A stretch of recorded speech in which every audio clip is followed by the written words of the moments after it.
Hey guys, my name is Chelsea and welcome back to my channel. For today's video, we're going to be talking about my July wrap-up.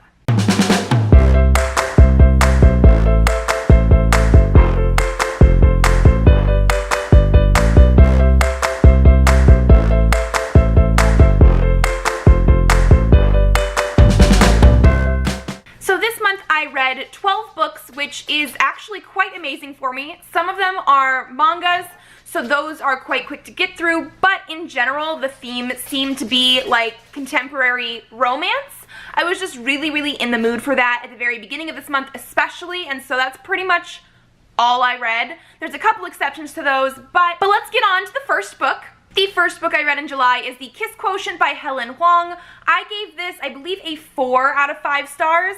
This is a book that follows our main character of Stella, who has Asperger's, just like our author does, so this is an own voices novel. She decides that she wants to be better at romance, so she hires a male escort, sort of like a male prostitute, to teach her how to be in a romantic relationship and everything that goes with that.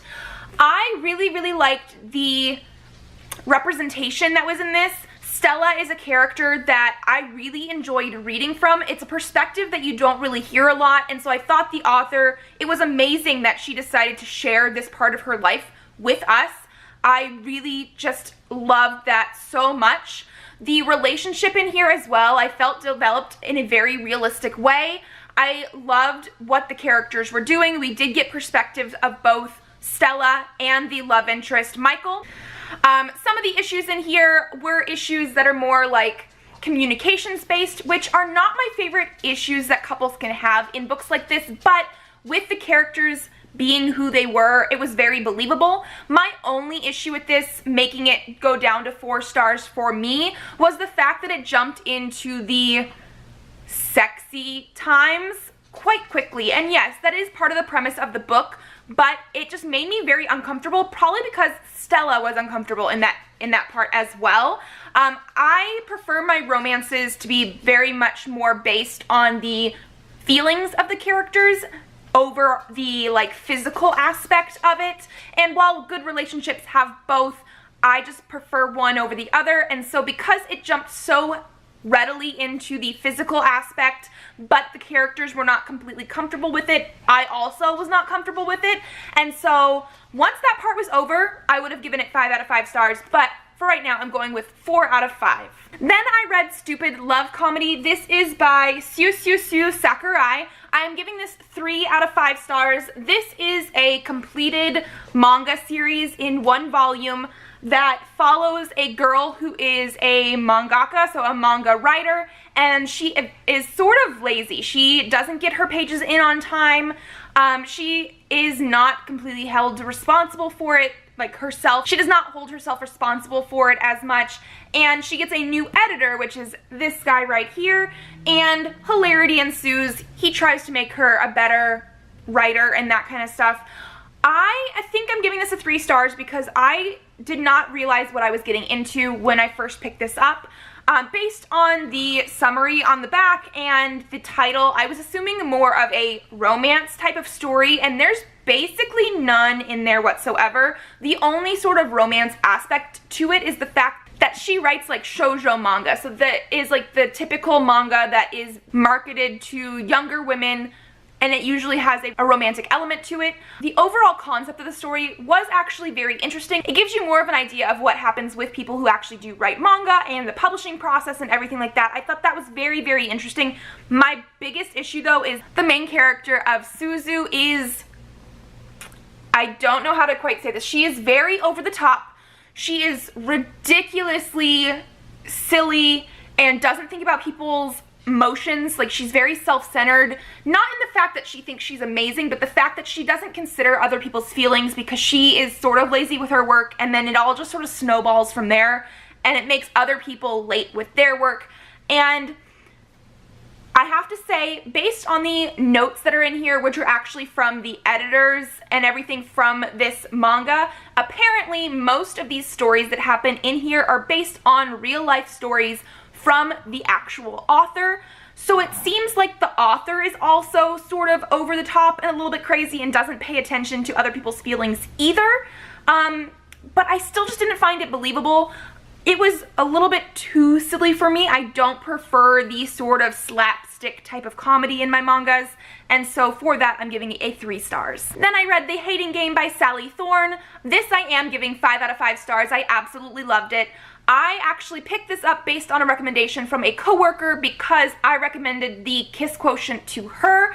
She said it felt like it sort of had the same summary, and then the covers reminded her of it as well. This was amazing. So this follows 2 different main characters who both work in the, like, I think it's a publishing firm, but they're like assistants to the main people there. And they are going out for the same promotion. So they are rivals. Our main character of Lucy is adamant that she hates Josh, and we get to see everything from her perspective, but the author writes it in such a way that we sort of know what Josh is thinking and feeling as well. This is the perfect romance for me. Everything in this was based on people that had been co-workers and then maybe sort of friends. It's all based on emotions and then building up a sort of working relationship until it changes into something else. I absolutely love the trope of like enemies to friends to lovers, and this definitely fell into this. There are some sexy times in here, but it's in the very like end of the book. So I definitely thrived on the fact that we got a whole bunch of feelings and romance, and like we're actually able to feel and see that with the characters before we just got into the physical aspect. And so I am in love with this book. If you haven't read it already, you definitely need to. It was amazing. Then I read another manga. I read volumes 1 and 2 of Kenka, Bancho, Otome, Love's Battle Royale by Chie Shimada. This is a book that I've talked about a little bit, but not my full reaction to it. So this reminds me a little bit of like Ouran High School Host Club in the fact that our main character is actually a girl who ends up dressing up as a guy going to a school. In Ouran High School Host Club, it's a boys and girls school, but in this one, it is a boys only school. I've also seen this trope in K-dramas, and if it's in a K-drama, I'm pretty sure that I've seen it and I've loved it. It's just another one of those tropes that I absolutely love. This one here is dealing a little bit more with the fighting aspect, which I believe is why it has Battle Royale in the title. The school that our main character Hinako ends up going to is a school that's sort of for like delinquents. The people here think she is the son of a mob boss, and so there are people that like fight and challenge each other to fights to see who is going to become the main like boss in the school. And while that scared me a little bit before I got into reading this, it was a good dynamic. I absolutely love the characters that she is surrounded by, which are going to be other delinquents or other people that are sort of high up in that sort of chain there. There's also a character that she used to know when she was younger. Hinako is an orphan who ends up learning how to protect herself, and so even with that though, you wouldn't really expect her to fit in too well in a school like this, but she is somehow abnormally strong, even when she doesn't mean to be. So she ends up fitting in quite well, and nobody really realizes that she is a girl. I absolutely love it. I so far think there's only the 2 volumes on Goodreads, but I absolutely need more of this. It is so good. The emotions, like my feelings for this have just been brought out completely.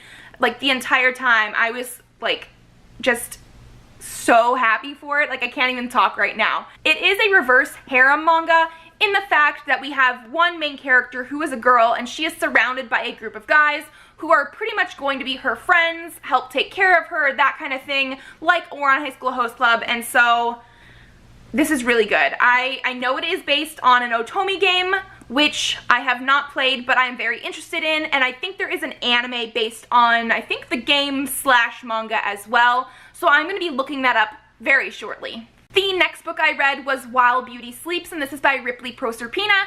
This is an author that I have read many, many times before. She is basically an Insta-buy author for me now. I did actually receive this ebook as an ARC copy so that I could read it and review it for her, and I always give her honest reviews. Ripley Proserpina, at least the books that I have read from her, is a reverse harem author, which is actually slightly different than the reverse harem manga. This is one where one main girl character actually ends up with multiple love interests. This is a part of a series where different RH authors take a twist on a fairy tale and write it as a reverse harem.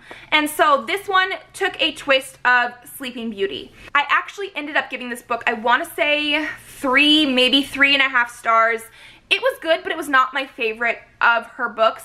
There is another one that actually just came out on August 1st that is the conclusion to a series that I am super excited to get to, but I haven't yet. But this one had a setting that I feel like was in Japan, but it also had a magical realism element, and so she never specifically told us if it was in Japan or not, so I'm not entirely sure of that. But based on the characters' names and descriptions, I do believe that they were supposed to be Asian influenced, which I love. I love having Asians, Asian Americans in books at all because I want that to happen more, especially with love interests. I really did like the way that she set up the characters and like everything that she was doing with that. It also reminded me of Penelope, both the movie and the book. I have read and watched both of those. I absolutely love them because her version of Sleeping Beauty has a character who not only has some sort of curse on her that will make her fall asleep when she hits a certain age, but she also has a face that makes people scared of her. And I'm not going to get too much into that, but that is an interesting twist on the Sleeping Beauty myth. I was very interested in the book. I read it, I believe, in like 1 or 2 days. Like, it was a very, very quick read for me. It's an ebook right now, and so I think I was reading it on my breaks at work. When I got home, I just like could not put it down. My biggest issue is it felt very short. So everything up until about halfway was really well done. I was super excited. We got point of views from our main girl character as well as our love interests, and I always love it when they have that because I love to see the different dynamic in the relationships to see what's going on. Like a typical fairy tale, the love part of it seemed to happen quite quickly. I wish there would have been more of that, but also once the climax happened, everything else seemed to dive right off. Like, it was like pretty much done. Climax and then epilogue. Like, it was just super, super quick. We didn't get very much action. There wasn't very much that happened after she fell asleep. Like I said, it was super, super quick. And then at the very end, there was some physical elements to the relationship that just sort of felt tacked on, like it was something she had to do. I would have been completely happy without that because it just sort of felt like an extra add-on. It didn't feel like there was any purpose to it in the story. Otherwise, I think it was a really, really interesting, fun retelling, and this series of these fairy tales are all written by different authors, so you can read them in any order. So I'm very happy I got to read this one, but I'm more excited, I think, for her new book that is coming out. Then I read the whole series of To All the Boys I Loved Before by Jenny Han, which includes To All the Boys I've Loved Before, P.S. I Still Love You, and Always and Forever Lara Jean.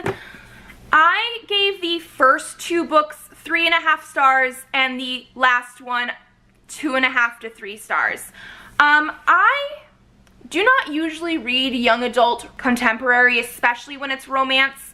I just seem to find myself more drawn to the sci-fi and fantasy aspects of stories. This is not a bad series. I just really feel like I was maybe a little bit too old for this. In our series here, it starts with Lara Jean being 16 years old and never really having a relationship. She wrote letters to all the boys that she had loved before as a sort of reason why she wasn't in love with them anymore, or to just sort of close those feelings up. And so there were 5 boys that eventually got letters that were sent out on accident or who knows exactly what. And then, you know, she sort of has to face relationships and all that kind of drama that comes with them.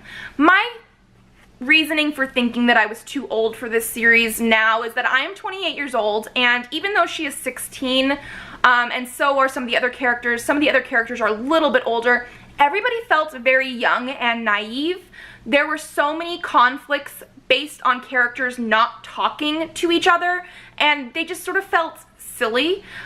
The first book I do believe was my favorite. It was a whole completed story. We didn't really need these other 2, and for that reason I think I prefer standalone young adult contemporary stories, especially if they have romantic elements in them. I just really preferred this one more. The second one was not bad, but again, it opened up more conflicts between the characters because they were not talking to each other or being immature or being very, very jealous, and they just weren't talking about it. And then this third one was my least favorite. It felt more like an epilogue for the entire book. This covered pretty much Lara Jean's complete senior year of high school, whereas I believe both of these were set junior year. And it had time jump after time jump after time jump, and it was just trying to wrap up any, I guess, loose ends that could have been had in the first two books. Again, there were conflicts that didn't need to happen. There were people that were just, again, not talking. That's my biggest issue with conflict in books, is it feels like when you just don't talk through your problems, they were conflicts that didn't need to happen. I am really excited for the Netflix movie that is coming out in August. I really think that I might like that a little bit more than I liked this series. But again, it's not anything that's bad. I just feel like at 28 years old, I have completely gotten over all of the issues that these characters were dealing with, and it didn't seem to grow in a way that I could relate to it anymore at 28. I do think this is a good series, probably for kids that are still in high school or right out of high school, but maybe just not for me. The next book I read was My Diary by Miranda Sings, or Colleen Ballinger. I actually did give this a 4 out of 5 stars. I'm pretty sure I gave her first book, Self-Health, a 5 out of 5 stars. That one I absolutely loved. This one, while not the best out of the two, was not bad. This is definitely for fans of Miranda Sings more than fans of Colleen Ballinger. I prefer Colleen over Miranda, but I really enjoyed this as well. This contains all of the diaries that Miranda puts together, so it has like baby book entries, her entries from her life, and then up through like the Netflix show and a little bit more recent of times. I enjoyed the baby book and the kids stuff. I really enjoyed the stuff that was like the beginning of Miranda Sings, because I didn't really see a lot of the very, very brand new stuff when she first came out as Miranda Sings. I didn't get to see those older videos. And so one thing I did like is she had some QR codes next to some pictures of things that you could then scan with your phone. It pulled up a YouTube video, and those were things that I had not seen. They were quite funny and hilarious and old Miranda, which I loved. I do wish this was a little bit longer with some more recent actual stuff in here. It seemed to end pretty quickly after like what would have been the end of the Netflix show, so like when they were like filming it, not that time of her life. But overall, it was really enjoyable. It was sort of funny. I think I prefer the Self-Help better. And then the last two books that I read this month were Spirited and Shadowed by C.M. Stunich. This is another author that I absolutely love. She is basically an insta-buy author for me. She is another author that does normal adult romance as well as the reverse harem romance, and this is one of those. These books I gave 4.5 stars. They're very different than some of her other books that I've read. She has other books that I have absolutely devoured, and while I did read these super quickly because they are ebooks, I was able to read them at work. They're not exactly what I expected. I'm glad I knew sort of what to expect going in, because this is not your typical romance. The whole premise of this is that our main character of Bryn is a spirit whisperer. So she is like a half angel, half human, and she can see spirits and interact with them. And so the one thing to keep in mind pretty much when you're reading this book is that like everything bad is going to happen. People are going to die, they become spirits, and she ends up trapped with these spirits attaching themselves to her. And the whole thing that she is trying to do is eventually figure out a resurrection spell for them. So over the course of 2 books, pretty much everybody that could die is going to die. Just keep that in mind. But I really did love the interactions between her and the other characters. I still like the second book. They both end on a cliffhanger, and the second book's cliffhanger is like so bad of a cliffhanger. Like, I need the third book, and she said she might write a 4th one because it was supposed to be a trilogy. We'll see what happens, but the cliffhanger was so bad that I need that third book like so much because I need to know what happens.